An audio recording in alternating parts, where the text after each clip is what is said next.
President Ibrahim Traoré, the president of Burkina Faso, wearing in simple clothes.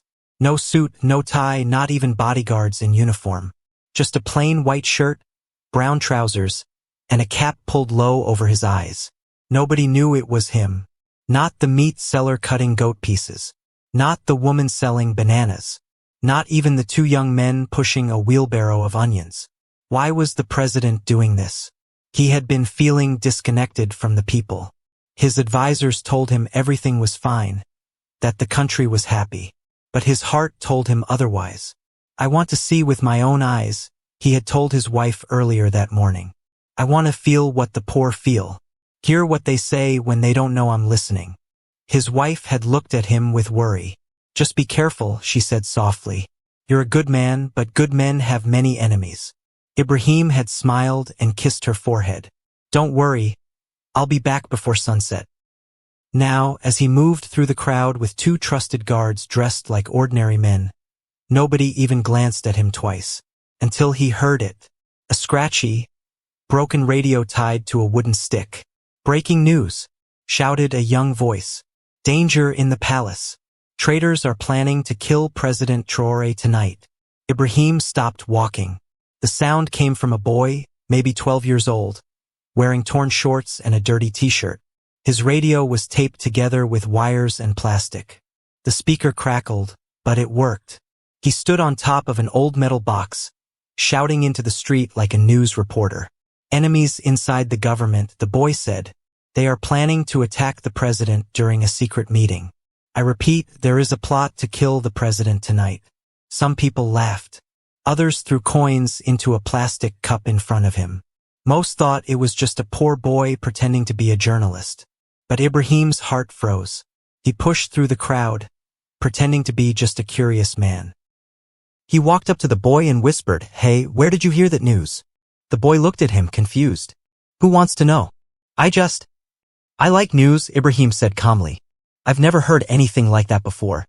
Is it a joke? The boy jumped off the box. He looked serious now.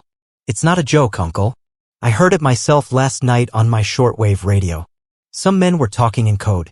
But I listened carefully. They said, tonight is the night. And they said the president's name. I swear, the boy looked around and leaned closer. I recorded it. You want to hear it? Ibrahim blinked. His hands suddenly felt cold. Yes, he said. The boy nodded and pulled out an old recorder, the kind nobody used anymore. It was dusty, scratched, but still working. He pressed play. Static. Then voices, faint but real. He must be gone before morning. Tonight, when he meets the council. We have people inside. The guards will be ours. President Ibrahim's heart dropped. He recognized one of the voices. It was someone from inside his own cabinet. Someone who had stood beside him just yesterday. He looked at the boy with wide eyes. Do you know who these people are? The boy shook his head. Number. But I know where the signal came from. I traced the frequency. I've been playing with radio since I was 7. My father was a soldier.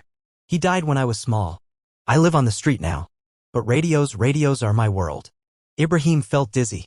The ground under his feet felt like it was shaking. He had come to see the truth with his own eyes. And now he had heard it with his own ears. This poor street boy just saved his life. I need you to come with me. Ibrahim said. Why? The boy asked, suspicious. Because I believe you, Ibrahim said, slowly taking off his cap. The boy stared. His eyes grew wide. I am, Ibrahim said. But keep your voice down. The boy dropped the recorder. You're the president. Ibrahim whispered. Not here. Not yet. The boy stepped back, shaking. I'm sorry if You did nothing wrong. Ibrahim said, placing a hand on the boy's shoulder. You may have saved my life. The two guards standing nearby were now fully alert. One of them whispered, Sir, we must leave now. If this recording is real, we don't have much time. Ibrahim nodded. Take us back, but bring the boy. He comes with me. The boy looked shocked. I can't go to the palace. I sleep in a broken bus near the train station. Not anymore, Ibrahim said firmly. Tonight, you ride with the president. As they disappeared into the alley, the crowd went back to their business. The boy's speaker was still playing. This is not a joke. The president is in danger. But nobody was listening anymore. Except the enemies. Somewhere in that crowd, a man pulled out a phone and made a silent call. It's him. He knows. The presidential convoy moved like a silent storm through the streets of Ouagadougou. But tonight, there were no flashing lights, no sirens, no sound of screaming tires.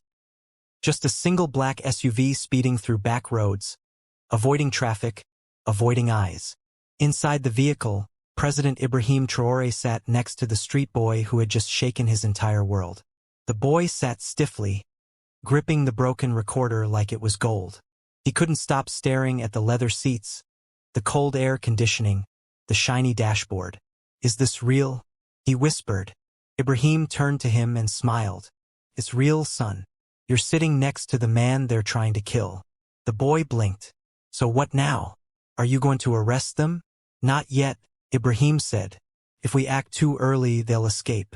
We need to catch them during the meeting tonight." The boy leaned in. "What meeting?" "A private meeting at the Presidential Council. Only ministers and top security officers are allowed. That's when they plan to strike." The guards said nothing, but their faces were tight with tension. They had heard the voices on the tape, too. One of them spoke finally. "Sir, we need a plan." "They won't try anything unless they know for sure you're attending that meeting." "I have to attend," Ibrahim said. "If I don't show up, they'll know we're on to them. But this time, we'll be ready." He turned to the boy. "What's your name?" "Ismail," the boy answered. "Well, Ismail," the president said, "tonight you were part of a secret mission. You helped us uncover a deadly plot. And for that, I owe you my life." Ismail didn't know what to say. He had never been part of anything important. He had never even eaten dinner with a real family. And now here he was, sitting with the most powerful man in the country, helping him plan a battle of shadows. "Can I ask something?" the boy said softly. "Of course," Ibrahim replied. "Why do they want to kill you?" The president looked out the window for a long time before speaking. "Because I stood up for the poor," he said. "Because I ended dirty deals with foreign companies. Because I stopped a few powerful men from stealing our country. And when a leader becomes a problem, they want to erase him." Ismail lowered his head. He had seen the poverty. He had lived it. No home, no school, no help. Just the street, the dust, and a radio that became his only friend. "You're not like the others," he said quietly. "No," Ibrahim agreed. "But not everyone likes change." As they entered the presidential gates, the guards quickly scanned the area. Everything looked calm. Too calm. Inside the mansion, Ibrahim rushed to his private study with Ismail and the two trusted guards. He called in his chief of intelligence, a sharp man named Commander Seko, one of the only people he still trusted. Seko listened to the recording with a stone face. When it ended, he looked at the president and said only 2 words. "It's real." "You recognize the voices?" Ibrahim asked. Seko nodded. "Minister of Defense, possibly the Chief of Internal Security, and another voice I don't recognize." The president's heart sank. These were men who had sworn to protect the nation. Men he had shaken hands with, dined with. "I want them watched," Ibrahim said. "But don't make a move yet. Let them attend the meeting tonight like nothing happened." Seko nodded again. "And the boy?" Ismail stood awkwardly beside the bookshelf, still holding the radio. Ibrahim walked over to him and placed a hand on his shoulder. "He stays here. Feed him."